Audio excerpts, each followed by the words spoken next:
Hello student, मैं English grammar में आप सभी का स्वागत करता हूं।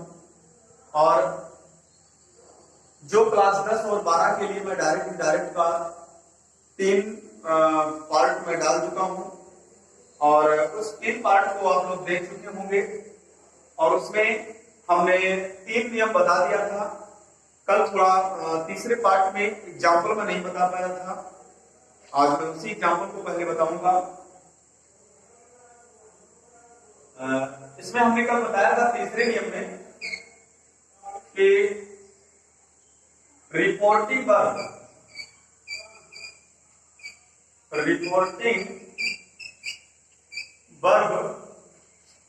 के सेट को बदलना। स्टूडेंट्स, हमने ये नियम दिखा दिया था तीसरे नियम में कि यदि रिपोर्टिंग वर्ब में कोई ऑब्जेक्ट होगा, कोई कर्म होगा, तो मैं सेट को या से को या टेल को बदल दूंगा। सेट को मैं टोल्ड में बदलूंगा, हमने लिखा दिया है। से को मैं टेल में बदलूंगा और सेज को टेल्स में बदलूंगा।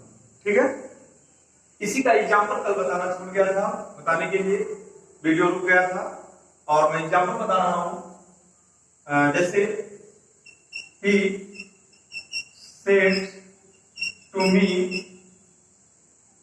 comma, he said to me,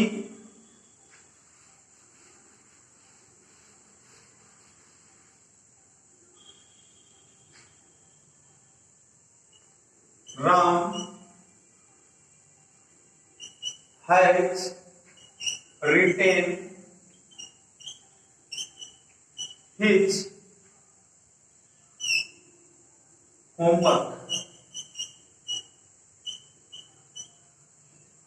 यहां पे नोट कामा है स्टूडेंट, लिखा है कि ही सेड टू मी, उसने मुझसे कहा Ram has written his homework, Ram ने अपना गृह कार्य कर लिया है। तो यहाँ पे सभी स्टूडेंट ये तो पहचान ही गए होंगे कि ये रिपोर्टेड स्पीच है और ये रिपोर्टिंग वर्ब, ये मैं बार बार बता चुका हूं।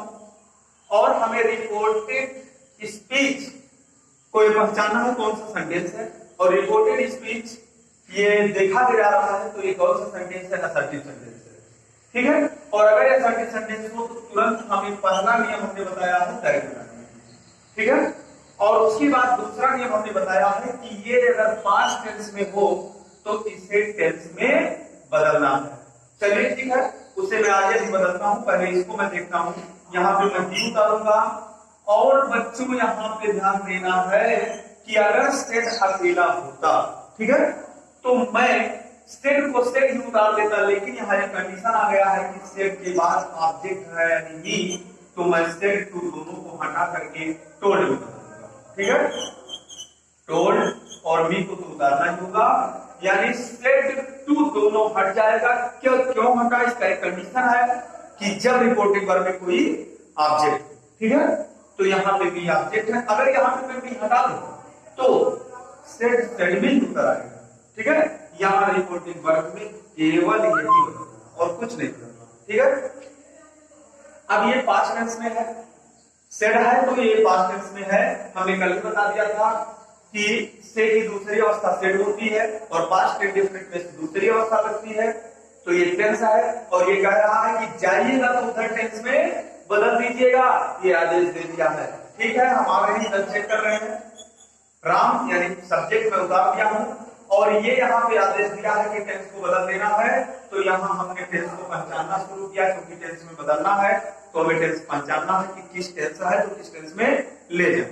ठीक है, हैज मिल गया, ध्यान दीजिएगा, हैज और हैव मिलता है तो ये प्रेजेंट टेंस होता है, सभी स्टूडेंट्स को ये पता होगा। ठीक है, और हैज और हैव मिलता है तो ये प्रेजेंट टेंस होता है, और अगर तीसरी अवस्था हो तो परफेक्ट टेंस होता है। ये परफेक्ट मैं किसमें लेकर जाता हूँ, पास्ट परफेक्ट। यहाँ पे हैव लिख देता हूँ और रिटेन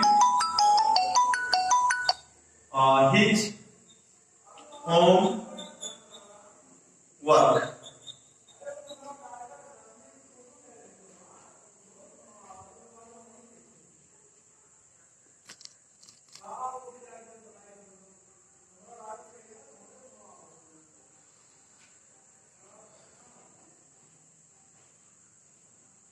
हेलो स्टूडेंट,